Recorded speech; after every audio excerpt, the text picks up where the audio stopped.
La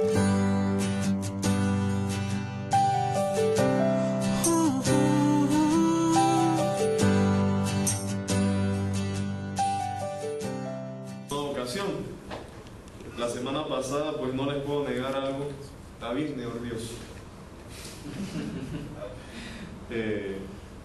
Y esta semana no menos, pero por lo menos ya nos conocemos los rostros.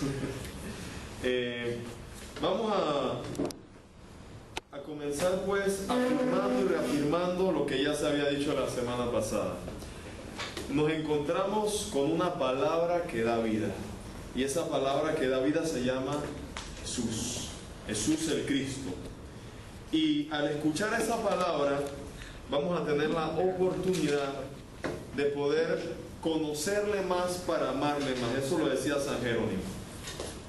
Hoy vamos a terminar repasando lo que veíamos la semana pasada y a hacer todo lo posible para entrar en un nuevo ámbito del conocimiento de la palabra. Hoy tenemos que tocar un texto de la Biblia. Por fin. Sí, ahí vamos a tocar un texto de la Biblia y vamos a analizarlo. Pero solamente para hacer algunas aclaraciones sencillas sobre lo de la semana pasada. ¿Leyeron los textos que le habíamos dado? Sí. ¿Sí? Ok. Yo solamente quiero hacer una aclaración, ¿sí? De lo que está allí, lo pueden consultar y lo pueden ver. La semana pasada hablábamos de que hubo una situación que se dio. Recuerdan con que hay 73 libros en la Biblia católica y ¿cuántos en la? 66. Muy bien, perfecto. Algunos católicos extremistas dicen que el de ellos está mal porque ese es el 66 y ese es el número del diablo. No utilicen jamás ese argumento, ¿sí? Porque no se trata, y quiero dejar claro también algo, esto no es para hacer apologética mal entendida, ¿sí? Esto es para, aquí estamos presentando un argumento de verdad, y en base a ese argumento de verdad entonces podemos sacar nuestras conclusiones y creer en lo que la Iglesia nos dice.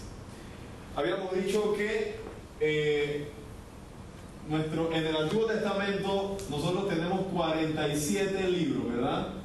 Pero también para llegar a esta conclusión habíamos dicho que 46. Perdón, 46. Gracias por la aclaración. Eso no lo grabé, dígelo. Son 27 en el Nuevo Testamento, gracias. Pero habíamos dicho que el Antiguo Testamento se había escrito ¿en cuántos idiomas? El Antiguo. En hebreo y arameo. Y arameo, perfecto. Pero también habíamos dicho, estamos recapitulando, estamos sacando ideas.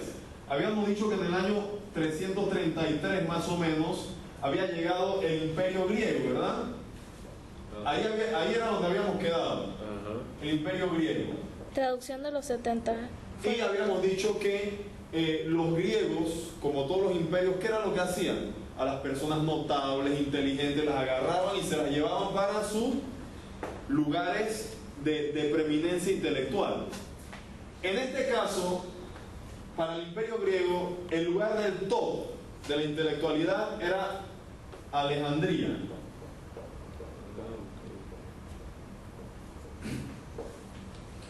Los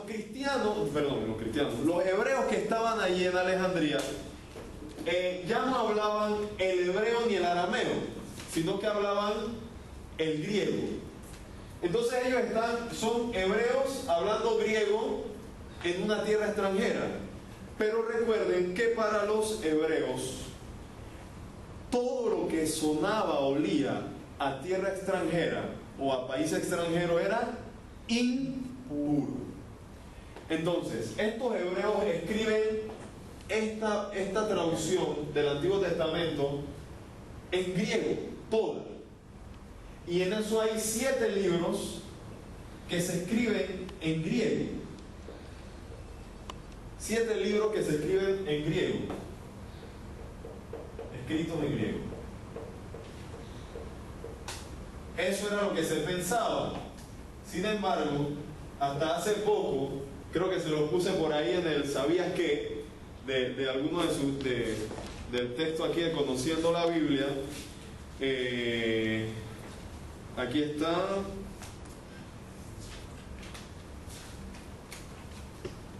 En curiosidad, en ¿sabías qué? Correcto. Dice, ¿sabías que en el año 1947 los arqueólogos descubrieron en Qumran, Palestina, escritos muy antiguos y encontraron entre ellos los libros de Judith, Baruch, Eclesiástico y Primera de Macabeos escritos originalmente en hebreo y el libro de Tobías en arameo? O sea que hasta 1947 estos 7 libros se pensaba que solamente estaban escritos en griego, pero se encontraron pruebas de que en un momento sí estuvieron escritos en hebreo y arameo. O sea que el argumento de que estos 7 libros ya no deberían estar en la Biblia quedó inválido. Pero el argumento más poderoso para nosotros los cristianos católicos de que estos 7 libros son libros canónicos, como les decía, o sea, libros que deben estar dentro de la Biblia, es que los primeros cristianos, la Biblia que utilizaban era la traducción de los 70. ¿Y por qué utilizaban la traducción de los 70? Porque los cristianos se comenzaron a mover en un ambiente griego. Y la mayoría de los cristianos no eran hebreos, no eran judíos que se habían hecho cristianos. Eran paganos. Y los paganos hablaban lengua griega. Entonces ellos no podían leer el Antiguo Testamento en hebreo, tenían que leerlo en griego. Y como ya existía una traducción hecha en griego, entonces ellos utilizaban la Biblia de los 70. O sea que la fe cristiana está construida sobre la traducción de los 70. Eso como un dato para cerrar eso allí. Yo les dejo lo que queda acá pues a su consideración para poder avanzar y entrar en los evangelios y poder entrar en otros aspectos. Ahora vamos a sacar este que tenemos aquí. Como les había dicho, no vamos a leerlo, vamos a ir tocando aspectos, y si ustedes quieren hacer algún apunte, pues aquí les dejo un espacio en blanco por si acaso, ¿sí? Bien, porque el objetivo de hoy es poder meternos en Mateo capítulo 1, versículo del 1 al 17, pero vamos con calma y buena letra. Todavía me queda media hora para hacer eso. Bien, hoy vamos a entrar en el Nuevo Testamento, pero para entrar en el Nuevo Testamento tenemos que hacernos una pregunta obligatoria. ¿Para qué fueron escritos los textos del Nuevo Testamento? Vamos a quedarnos con esta diapositiva, porque los textos del Nuevo Testamento fueron escritos por una razón sencilla. Primero, recuerdan lo que decíamos la semana pasada: si nosotros no escribimos lo que creemos, o lo que hemos visto, o lo que hemos oído, ¿qué pasa? Se olvida. Esa es una de las razones más poderosas. Pero aquí nos interesa una razón más poderosa todavía que el simple archivo de las palabras. Porque a ellos lo que les interesaba era mantener su fe. Y los primeros cristianos lo que hacían era compartir aquello que ellos creían, aquellas palabras, aquellos gestos que Jesús había hecho. Ellos lo compartían, pero no como quien se quedó en el pasado, sino como quien estaba con ellos allí presente. Porque para los primeros cristianos, igual que para nosotros, Jesús no se quedó en el pasado. Él estaba en medio de ellos. Él está en medio de nosotros aquí. Donde 2 o 3 se reúnan en su nombre, ahí está Él. Mateo 18:20 dice eso. Entonces, hubo fases para que los evangelios y el Nuevo Testamento quedara redactado. La primera fase es el Jesús histórico, ¿sí? Jesús se encarnó, estuvo 33 años aquí en la tierra en su vida mortal, lo mataron, resucitó, ascendió a los cielos, y ese recuerdo quedó vivo en los apóstoles, en los primeros cristianos.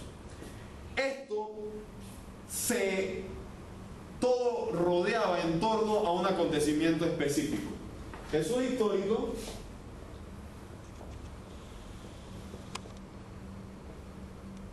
y el acontecimiento específico era la Pascua.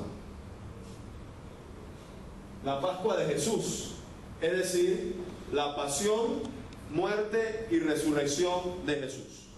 ¿Sí? Ese era el centro del Nuevo Testamento. Todo el Nuevo Testamento está en torno a la Pascua. O sea, si Jesús no hubiera resucitado, vana sería nuestra fe, dice el apóstol San Pablo. Si Jesús no hubiera resucitado, entonces ¿para qué andar predicando por ahí? No tendría sentido eso que estamos haciendo hoy aquí. La resurrección es la razón de nuestras vidas, porque Jesús venció la muerte con poder y nos dio a nosotros la oportunidad de vencer la muerte y el pecado. Entonces, desde ese acontecimiento nace todo. Esa es la máquina, el motor, el Jesús histórico. Luego vamos a tener la vida y fe de la comunidad. Todo lo que Jesús dijo, vida y fe, pero de la comunidad. Todo lo que Jesús dijo, la comunidad lo puso en práctica. Entonces la comunidad comenzó a poner en práctica todo aquello que ellos habían escuchado de Jesús. La comunidad comienza a transmitir de palabra y de fe aquello que ellos habían escuchado de Jesús. Y esto lo podemos dividir en diferentes fases. ¿Qué era lo que transmitían? Ellos transmitían las frases de Jesús, los acontecimientos, las parábolas, pero todo estaba así como disperso, ¿no? Todo disperso. Pero ¿cómo lo transmitían? Lo transmitían primero a través del querigma. El querigma, que es ese anuncio, esa proclamación de la buena noticia basada en la Pascua, para que aquellos que no creían, creyeran. Entonces los primeros cristianos comienzan a hacer ese anuncio, ese primer anuncio, el querigma. Segundo, en griego se le llama koinonía. ¿Pero qué es la koinonía? Es la comunión. Ahí lo pueden seguir, está ahí en las hojas. Es la comunión. ¿Y la comunión a qué nos referimos?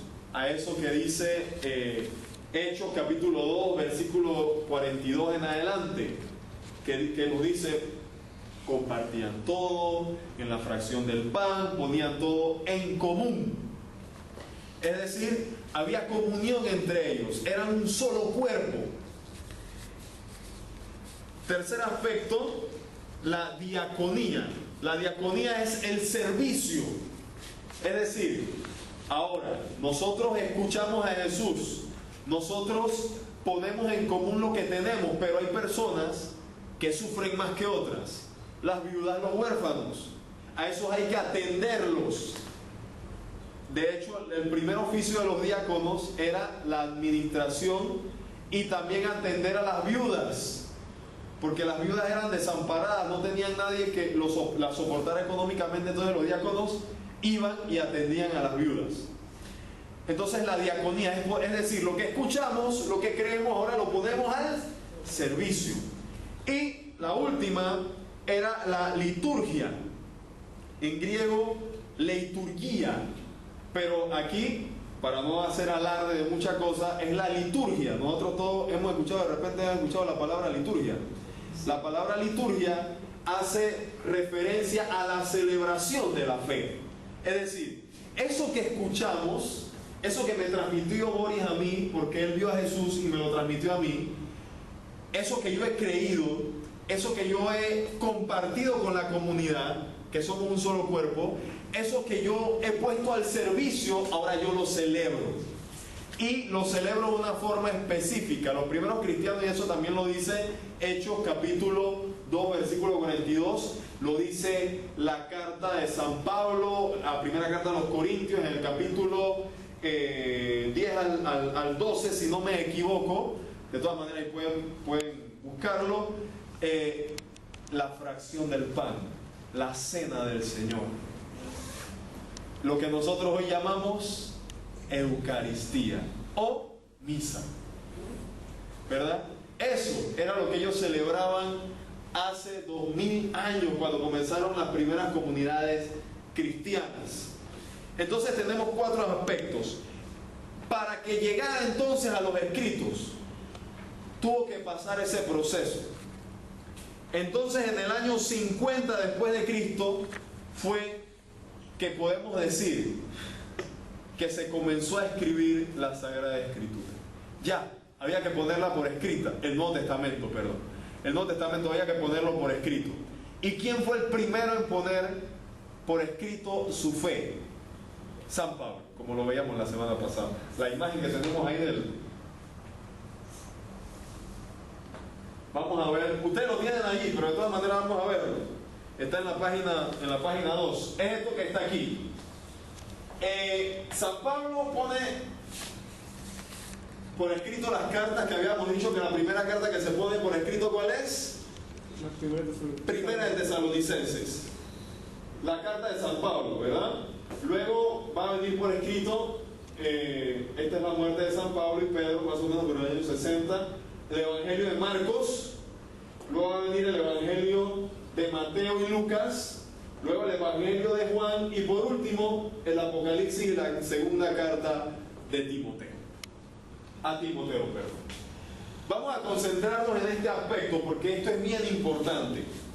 Lo que vamos a explicar ahora mismo es bien importante para entender un poquito más la Sagrada Escritura, sobre todo el Nuevo Testamento.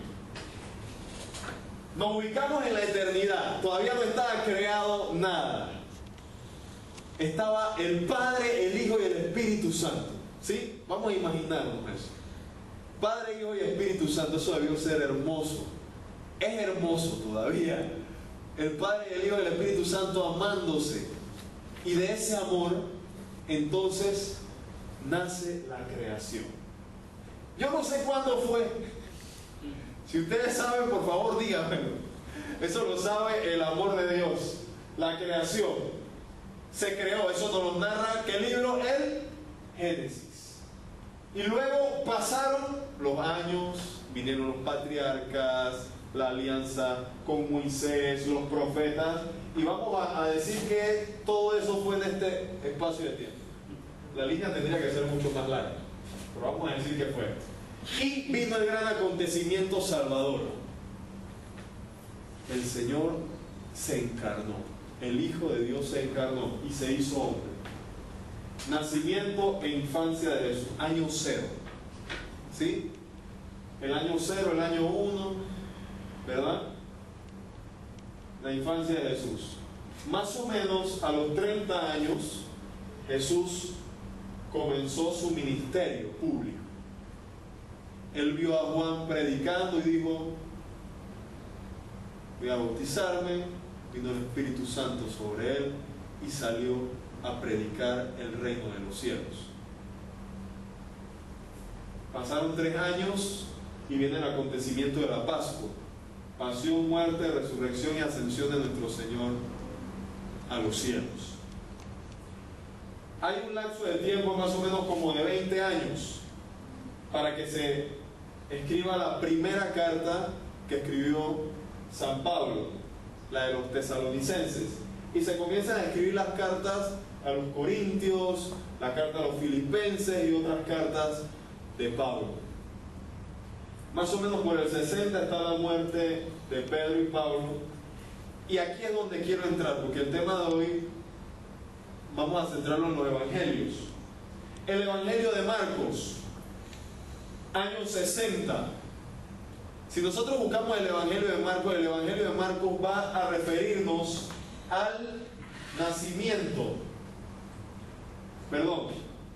al bautismo de Jesús. Busquemos ahí rapidito Marcos.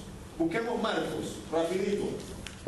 Y vamos a ver que el Evangelio de Marcos comienza con el bautismo de Jesús. Al bautismo, ¿verdad? ¿Me equivoco? Al bautismo. Bien, es el primer evangelio en escribirse. Entonces ustedes imagínense esto. La comunidad donde se escribió el Evangelio de Marcos comienza a hablar de Jesús, pero las otras comunidades quieren saber más de Jesús, tienen la necesidad de saber mucho más de Él. Lo amaban tanto que ellos no se conformaron con saber del bautismo, ellos querían saber más atrás. Entonces, las comunidades de Mateo y Lucas se van al nacimiento, infancia de Jesús. Búsquese Lucas. ¿Y con qué comienza Lucas? No, búsquese Mateo, porque nos vamos a quedar en Mateo. Búsquese Mateo, nos vamos a quedar ahí en Mateo. ¿Con qué comienza Mateo? Genealogía. Ajá, y después en el versículo 18... José asume la paternidad legal de Jesús. El nacimiento de Jesús. Genealogía, los orígenes y el nacimiento de Jesús.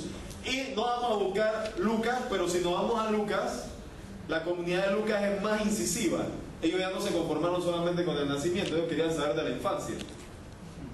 Y entonces ponen a Jesús en el templo con María y José, porque lo amaban tanto que necesitaban saber más de él. Pero llegó una comunidad que dice, no, queremos saber aún más.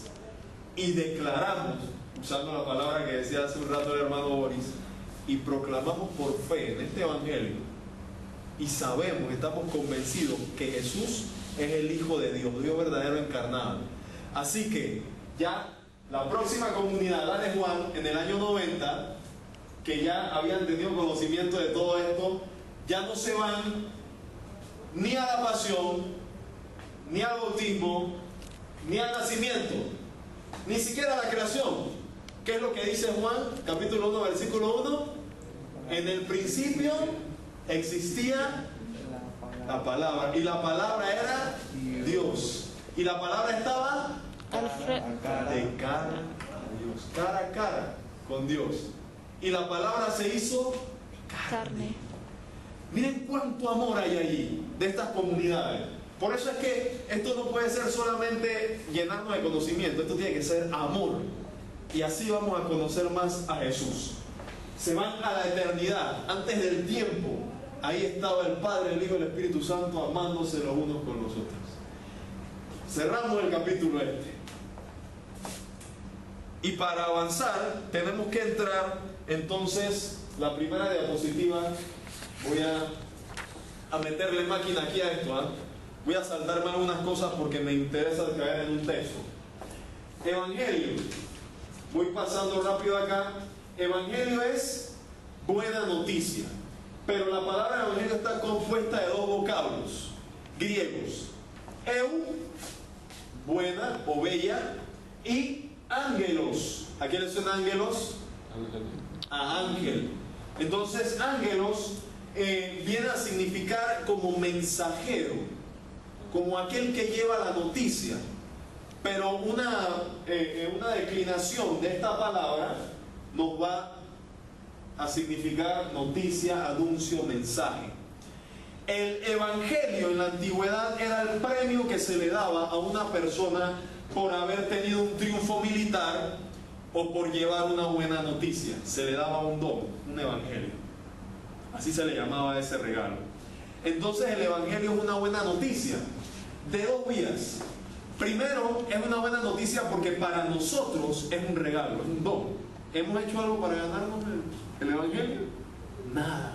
Es un regalo, es un don. Pero también es una buena noticia porque se nos da para salvarnos. ¡Qué belleza! Pero sobre todo, el evangelio no es la letra. No son los 4 evangelios. El evangelio, más que la letra, es una persona. El evangelio es Jesús, el Cristo. Él es el evangelio. Él es el que se da en la cruz. Él es el que se entrega. Nuestra buena noticia de salvación es Jesús mismo. Por eso cuando nos acercamos a los evangelios, nos acercamos a una persona, a Jesús. Seguimos avanzando en esta aventura. El nombre de los evangelios, ahí lo podemos ver en la cuarta página, del folleto. el nombre del evangelio más o menos como en el siglo II se le dio pues el nombre de evangelios, el nombre que tienen los evangelios: Mateo, Marcos, Lucas y Juan. San Justino Mártir y San Ireneo, ahí se lo cito, lo pueden buscar en Google. Son algunos padres de la iglesia que citan este evangelio. Se llama Mateo, Marcos, Lucas y Juan, y se los dan, les ponen como autores a estos evangelistas. Pero también los evangelios tienen como los evangelistas se identifican en este caso con personajes o figuras sacadas del Apocalipsis 4:7 y de Ezequiel 1:10. Por ejemplo, Lucas, solamente voy a poner este ejemplo: Lucas se le pone la figura del toro. ¿Por qué? Si no me equivoco, es el toro. ¿Por qué? Porque el evangelio de Lucas comienza en el templo. Entonces, el toro, se llevaban animales, reses, a sacrificar al templo de Jerusalén. Entonces se dijo, bueno, entonces, como comienza con el templo, vamos a identificar a Lucas con el toro. En el caso de Mateo, se le identifica, ¿con qué se le identifica a Mateo? Con un hombre. ¿Por qué? Porque Mateo comienza con la genealogía de Jesús. Puros hombres y mujeres. Bien, avanzamos un poquito más y me quiere salir la bruja con el tiempo. Pero aquí sí que tenemos que entrar con calma y buena letra. Vamos a entrar en un texto. Busquemos Mateo capítulo 1, versículo del 1 al 17. Esa es la genealogía de Jesús. ¿Qué es una genealogía? Aquí me voy a saltar muchas cosas, Julio, por mi permiso, porque el tiempo de veras que pasa rápido. ¿Qué es una genealogía? La genealogía es como cuando tú ves las fotos y llegas a una casa y ves las fotos y tú te quedas viendo las fotos así y preguntas, ¿eso dónde fue? ¿Y quién es fulano? ¿Y quién es fulana? Y si ves un álbum de fotos, ustedes no han visto que si tú quieres entretener a una persona, tú le das un álbum de fotos y la entretienes. ¡Ey, se acabó la conversación en tu casa! Busca un álbum de fotos y dáselo. Se va a divertir, porque va a conocer tu historia, va a conocer la mía. Las fotos nos cuentan historias. Las genealogías son álbumes de fotos. Nos cuentan la historia de por qué esa persona está allí. Cuando usted vea una genealogía en la Biblia, es porque esa persona va a hacer algo muy, pero muy importante. En el caso de Jesús, sabemos muy bien lo que hizo. ¿Sí? Vamos a meternos en este texto, pero para poder meternos en el texto, vamos a apagar la tazón. Para poder meternos en el texto, tenemos que tener algunos aspectos. Primero, yo les mando a que busquen ahí las recomendaciones. Ustedes verán también lo que hay que evitar. Primero, hay que evitar los fundamentalismos bíblicos, ¿sí? Y el fundamentalismo bíblico es eso en que yo quiero agarrar la Biblia y la letra al pie y no le doy chance al Espíritu Santo para que Él me diga lo que esa palabra quiere decir. Esta palabra la inspiró el Espíritu, dejemos que el Espíritu sea el que nos la explique. Pero para poder entender lo que esa palabra nos quiere decir a nosotros, tenemos que leerla. Recordemos que ella fue escrita en un lenguaje, bajo una cultura, bajo unas expresiones. No podemos olvidar eso, esas expresiones, esa cultura, no la podemos olvidar. Cuidado con el fundamentalismo bíblico, que no les vaya a pasar lo que le pasó a aquella doñita que un día fue a abrir la Biblia y está pasando por una dificultad. Abrió la Biblia y se encontró con Mateo 27:5 y dice: hoy, Señor, voy a abrir la Biblia para que tú me digas para que tú me expliques, Señor, lo que me quieres decir. Abrió la Biblia y decía: entonces se fue y se ahorcó. No, Señor, tú no me puedes estar diciendo esto. voy a buscar. Y esta vez, Señor, tú sí me vas a hablar. Y agarró la Biblia, la movió para un lado y se encontró con Lucas 10:37, que decía: ahora anda, ve y haz tú lo mismo. Cuidado con los fundamentalismos bíblicos. Cuidado con leer al azar. La risa de fondo de la grabación. Cuidado con leer al azar la Biblia. La Biblia no se lee así, se lee con criterio, ¿verdad? Que tengamos un problema no quiere decir que vayamos a leer la Biblia así. Hay que leerla con cuidado. Con cuidado. Y pedirle al Espíritu Santo que Él sea el que nos diga. Segundo, los sentimentalismos al leer la Biblia. Abrí un texto, la genealogía. Lo leí todito. Y dice el texto. ¿Y qué te dijo el texto? Tengo que portarme bien porque tengo problemas con mi papá y mamá y tengo que dejar de ser grosero con él. Te leíste la Pasión. ¿Qué te dice el texto? Tengo que portarme bien porque he sido grosero con mi mamá y papá y tengo que ser bueno con él. Te leíste el Apocalipsis. Tengo que portarme. No. O sea, ¿quién habla? ¿El texto o el sentimiento? Dejemos que el Espíritu Santo sea el que hable. ¿Cómo interpretar un texto? Vámonos a las recomendaciones. Vamos a hacer exégesis de un texto.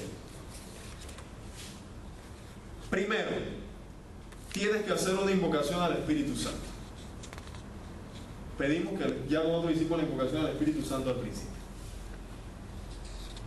Hay que pedirle al Espíritu Santo, el que inspiró, ahora que nos inspira a nosotros para entender. Segundo, escoge tu texto, léelo y sigue estos pasos. Lee varias veces el texto. Ustedes han hecho lección divina, ¿verdad? Todos. Así que ya saben más o menos por dónde vamos. Pero ahora vamos a interpretar el texto. Primero, vamos a hacerlo con lo siguiente. El pretexto. ¿Qué es el pretexto? El pretexto es el texto que está antes del texto. O sea, vamos a ver qué dice la palabra de Dios antes de ese texto que estamos leyendo. Recuerden que en un principio la Biblia no se escribió con los títulos que nosotros tenemos, ni con capítulos ni con versículos. La Biblia era un solo. ¿Usted ha visto la Biblia griega que yo tengo por ahí? Esta que está ahí. Ella no tiene títulos. Pero los pergaminos originales no tenían ni aquí tiene capítulos. Los originales no tenían ni capítulos ni versículos. Ahí al final yo creo que donde sale el hermano Ángel con el hermano Juan, ahí es donde dice quiénes fueron los que pusieron los versículos y los capítulos. Entonces, como la Biblia fue escrita en un solo bloque, los libros, en el caso nuestro, el de Mateo que vamos a leer, fue escrito en un solo bloque, no podemos limitarnos a leer la Biblia solamente con el pedacito. Tenemos que leer un poquito más para saber de dónde viene eso, ¿sí? Segundo aspecto que vamos a tocar, el contexto. Y para tocar el contexto, tenemos que tocar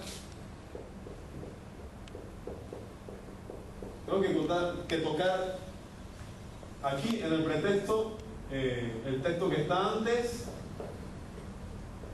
y se me olvidó un detalle: la vida de la comunidad.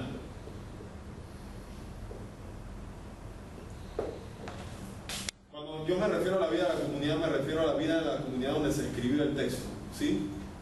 Un libro de filosofía de nuestros días no está escrito, no tiene la misma influencia de un libro de filosofía de hace 200 años. Hay pensamientos distintos, entonces hay que leer las cosas desde cómo lo escribió la comunidad. El contexto. En el contexto, aquí vamos a ver la historia, vamos a ver costumbres. En el caso nuestro, costumbres judías, ¿verdad? Porque Jesús era judío.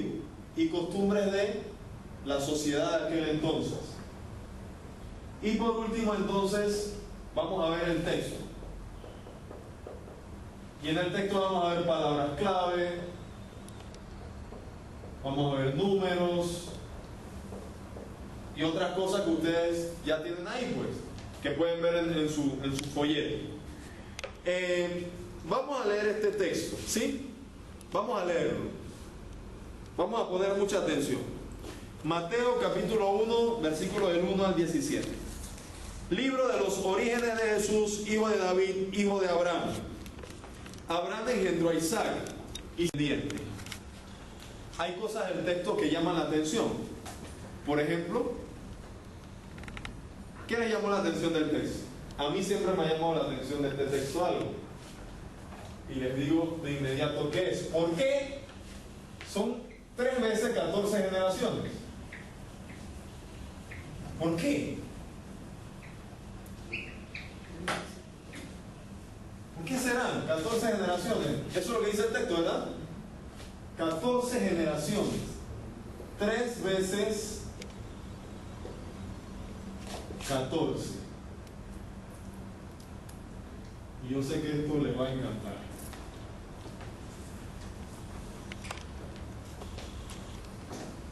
En hebreo, tengo que explicar 3 y tengo que explicar 14. Se utiliza, ahí yo se lo pongo, algo llamado gematría. La gematría es la equivalencia numérica de las letras y la equivalencia alfabética de los números. Pero también los números tienen simbología. En hebreo no existen los superlativos. Por ejemplo, decir bellísimo. En hebreo no hay palabra para decir bellísimo. El hebreo es una lengua muy pobre. Para decir bellísimo en hebreo, yo tendría que decir bello, bello, bello. Si Cristina me quiere decir a mí feo, me tiene que decir feo, feo, feo, re feo. ¿Sí? Cuando ustedes vean que algo se repite 3 veces en la Sagrada Escritura, pélenlo, porque es un superlativo. Pero ¿superlativo de qué? ¿Cómo comienza el texto? El texto comienza diciendo: libro de los orígenes de Jesucristo, hijo de David. David, recordemos por la profecía de Natán, del profeta Natán, de David tenía que venir el linaje del Mesías. De David tenía que venir el linaje del Mesías. David en hebreo, ¿quién quería aprender hebreo? Zenaida. Zenaida. Ok. Las primeras letras del hebreo son las siguientes. Esto se llama Aleph. Esta es Bet. Después viene esta que es Gimel. Después viene Dalet. Después viene Aleph, Bet, Gimel, Dalet. Después viene Hey. Y por último viene... Son más letras, ¿no? Pero para nuestro efecto es hasta aquí.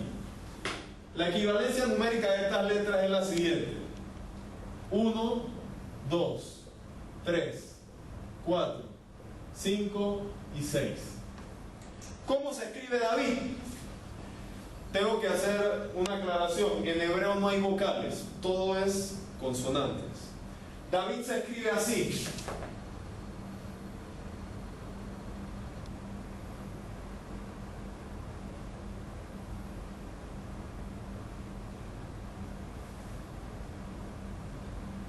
Así se escribe David en hebreo.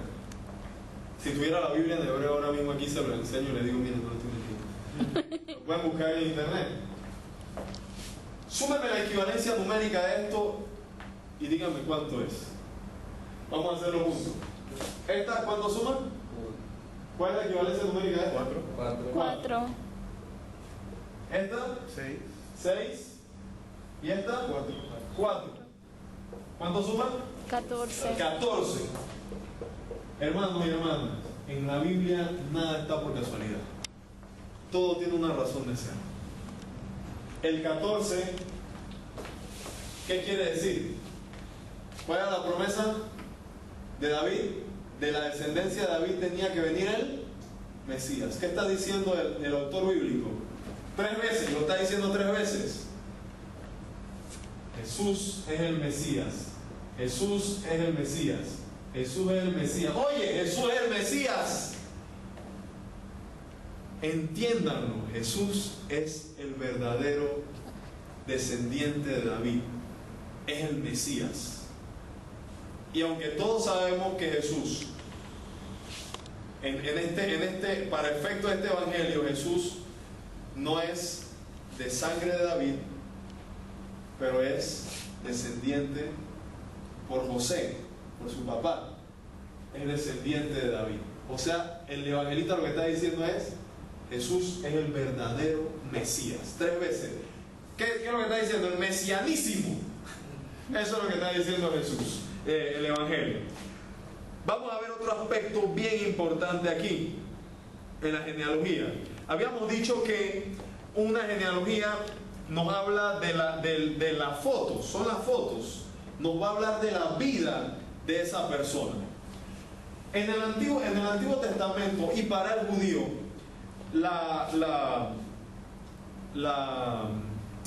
el mundo se dividía en 2 partes. El mundo se dividía en 2 partes. Los judíos y los paganos. Salud. Gracias. Los paganos eran los... Salud. Gracias. Los extranjeros.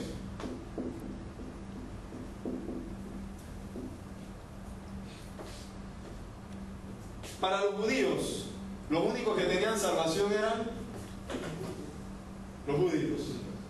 Toda esta gente,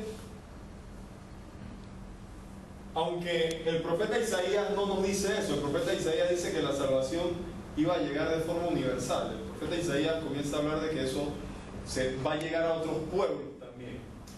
En otro momento tocaremos esos textos. Y para poder salvarte, ¿qué tenías que hacerte? Judío. En la genealogía de Jesús pasa algo bien interesante. Vamos a buscar el versículo, capítulo 1, versículo 3.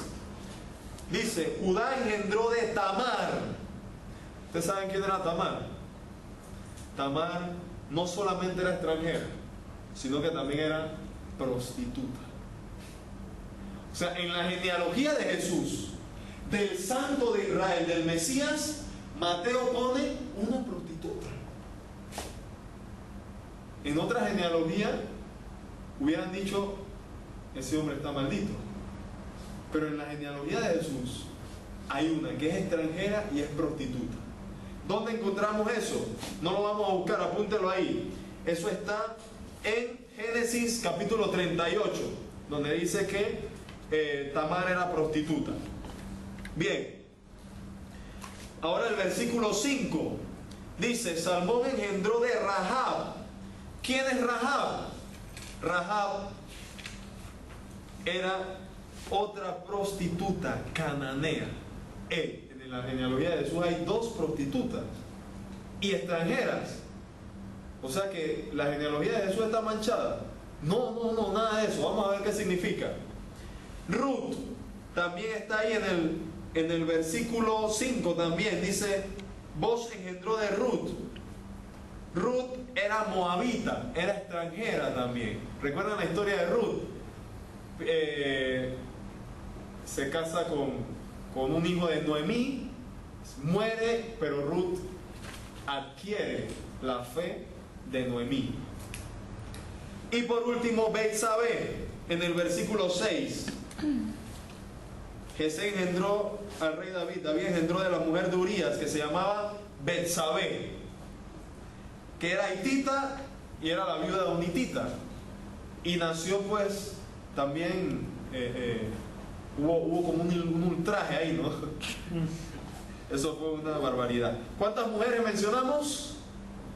4. Pero falta una. ¿Cuál es? Para que Jesús naciera. María.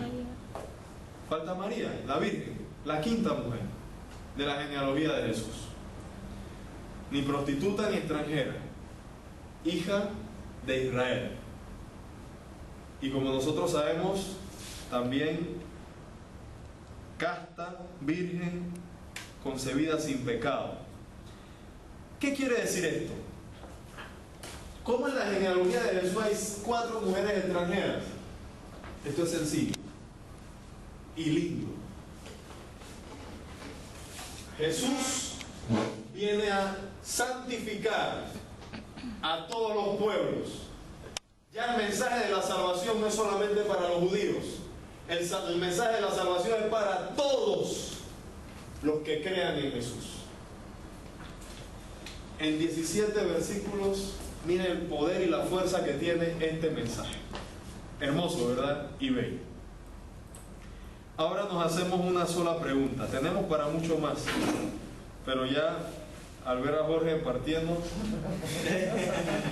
me doy cuenta que ya nos queda poco tiempo. Jorge, con tu permiso. Dios te bendiga, hermanito. ¿Eso lo grabó una vez? Sí. Todo. Puede llevarte una cifra. Sí. Vamos a hacer oración con esta palabra. Ya terminando, ya llegándose al final de la hora, vamos a preguntarnos algo, ¿sí? Ante esta palabra del Señor. Vamos a preguntarnos 2 cosas. Primero, ¿cuántas veces yo he excluido a alguien de la salvación con mis actitudes? Pero también vamos a preguntarnos ¿qué de nuestra vida Jesús tiene que purificar? Porque Jesús purificó esa genealogía, purificó a Israel y también purificó con su salvación, con su derramamiento de sangre en la cruz, purificó a toda la humanidad. Vamos a hacernos esas preguntas en la oración. Esas 2 preguntas. ¿Cuántas veces yo he excluido a alguien con mis actitudes? ¿Y qué, Jesús, tengo que pedirte que tú purifiques en mi vida para que también en todas las áreas de mi vida llegue esa salvación? Y vamos a hacerlo con la oración y el canto. Nos ponemos en pie y vamos a darle gracias a Dios por la oportunidad que nos ha regalado en esta tarde de entrar en el misterio de su palabra. En nombre del Padre, del Hijo y del Espíritu Santo. Amén. Amén. Señor, ante el misterio de tu palabra, nuestro corazón debe sentirse inquieto, Jesús. Ante el misterio de tu palabra, Señor, no podemos quedarnos tranquilos. Hoy no solo crecemos en conocimiento y en sabiduría, sino que tu palabra nos invita a preguntarnos algo. ¿Cuántas personas he excluido yo de la salvación? Con esto debe venir a mi corazón y a mi mente los momentos en que con mi rebeldía, mi egoísmo,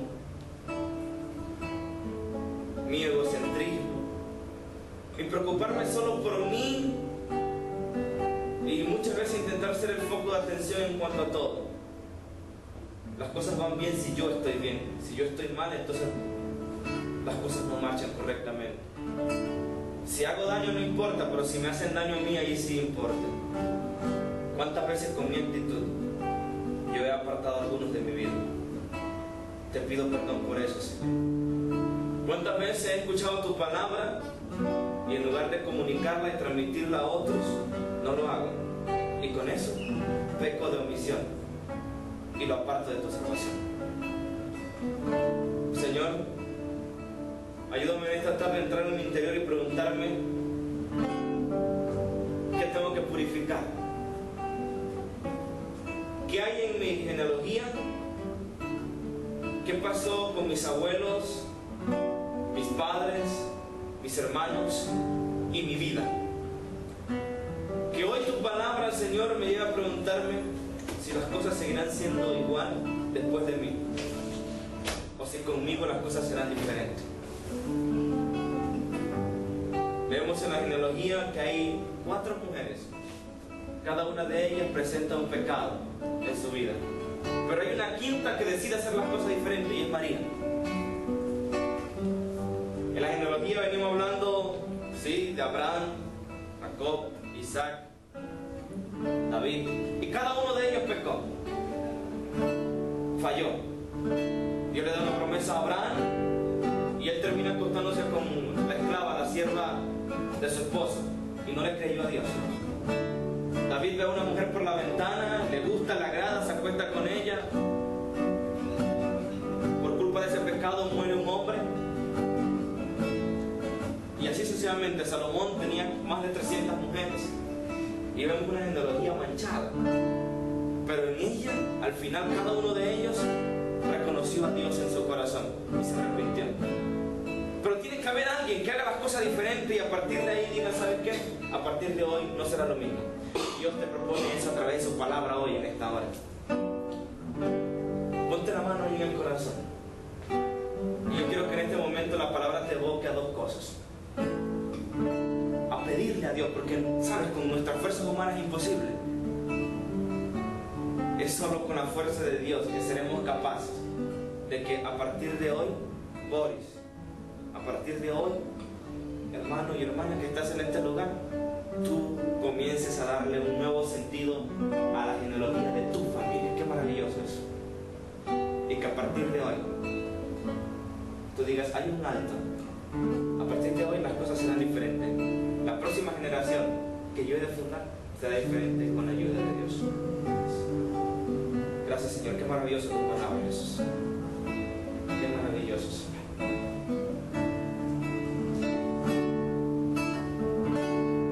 Cuando siento tu fortaleza, Necesitamos tu fuerza en esta tarde, Jesús, en medio de nosotros, Señor. me olvido de mis miserias. Cuidamos de nuestras miserias, Señor. Solo hay lugar para ti. Solo hay lugar para ti en esta tarde. Espíritu de Dios, apodérate de mí. Cuando siento tu fortaleza, Sentimos tu fuerza, Señor, para hacer las cosas distintas. mi vida se renueva. Renueva nuestra vida, Señor Jesús. Solo hay lugar para ti, oh Espíritu de Dios, apodérate de mí. Espíritu y llena, ven y rompe las cadenas que me pesan para seguirte, que no me dejan servirte, controla mi vida entera.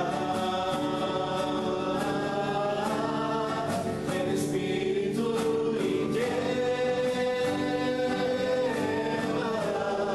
ven y rompe las cadenas